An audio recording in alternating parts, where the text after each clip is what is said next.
Good afternoon, folks. Robert Chappell here, Executive Editor, Madison365, with your daily update for today, which is Wednesday, July 20th. We're going to get to the news first, and then we'll take a break, and we'll do the COVID at the end.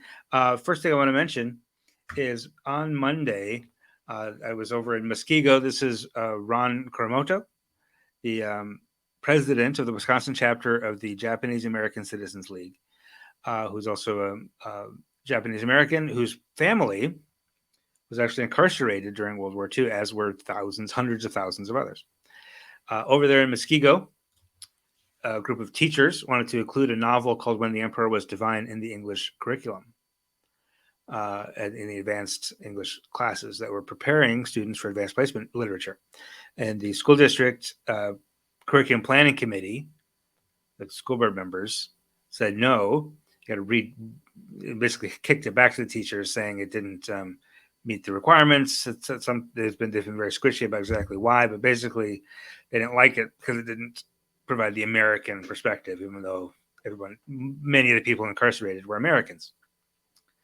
So that has caused a bit of fervor over there in Muskego and in the surrounding areas. So a group of concerned parents, citizens, alumni held a teach-in outside the school board meeting on Monday. Ron Kuramoto was among them, along with Cabby Hong, who's the 2022 Teacher of the Year, who's also a literature teacher in Verona High School, and lots of other folks. And so I did a write-up for that. It's on the website now at Madison365.org. Also, this evening, as I speak to you on Wednesday afternoon, a little bit later tonight, the Concerts on the Square continues. The Wisconsin Chamber Orchestra in downtown Madison with their free outdoor concert series. The Wisconsin Dells Singers will be performing at that event. And if you've never seen them before, you should. Even if you have seen them before, go see them again. They're not an advertiser, okay? I just am recommending it because they opened the 2018 Wisconsin Leadership Summit that we put on. I've had the occasion to see them and hear them many other times. And it's really quite an experience. And if you are going to be enjoying music on Ho-Chunk land, you might as well listen to the Ho-Chunk music and see the dancing and respect it and acknowledge it and take it in and learn from it. So I would recommend you do that. Speaking of Concerts on the Square, last Wednesday was the debut of a piece of music called, I got to get the title right here, Testimony of Tone, Tune, and Time, by this man, Dr. Bill Banfield, who is the composer in residence at the Wisconsin Chamber Orchestra. He's in the first year, I guess he's just finished the first year of a 3-year residency, where he will continue to create music to add to Madison's artistic scene.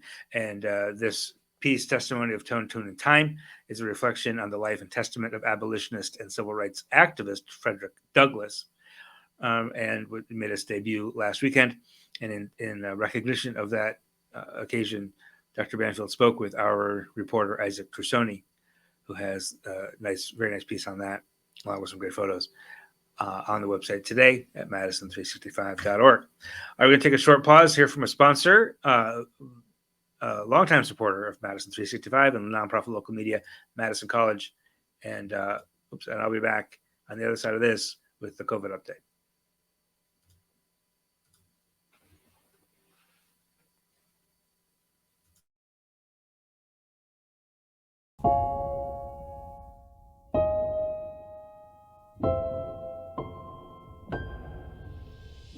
They say home is where the heart is. But who is this they? And can they deal with my life on a day-to-day?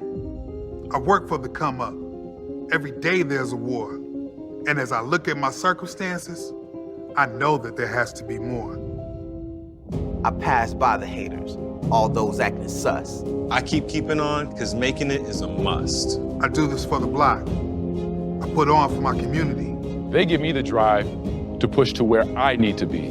Understand I am built for this. I stand tall, no matter life's twist. But now it's gotta be more than just me seeing this through. It's gotta be me, and it's gotta be you.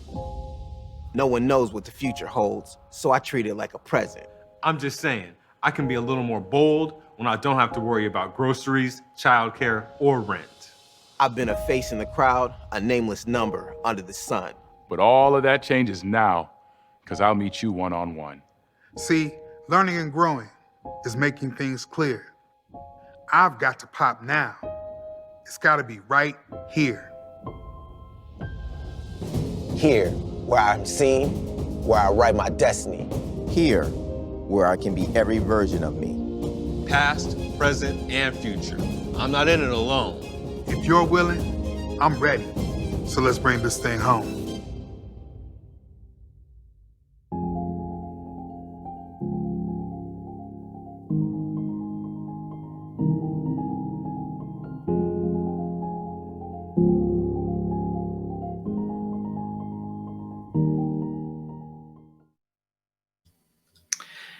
And we appreciate Madison College and their ongoing support of nonprofit local journalism with Madison365. We'll give you a quick COVID update. There's not a lot to mention, not a lot to add today. 2,079 new cases today, which is kind of a lot. But that puts our 7-day average at 1,608 new cases. Also kind of a lot, but also basically where we've been for the past week or so. We've been kind of in the 1,550 to 1,600 range. The 7-day average of positive tests, however, is pushing into territory that we don't like to see. 13.9% right now. That's pretty high. It's partly because people aren't getting tested as much. Right? A lot of people testing at home, so we're not getting negative tests placed into the statewide data as much. But still, that's still really, really high. We'd like to see that low. And hospitalization is also up today a little bit, 455 currently hospitalized. That's 15 more than yesterday. Not a big jump, but it is 28 more than a week ago. This ICU population, however, is pretty steady at 54. That's 2 more than yesterday, but 2 fewer than a week ago.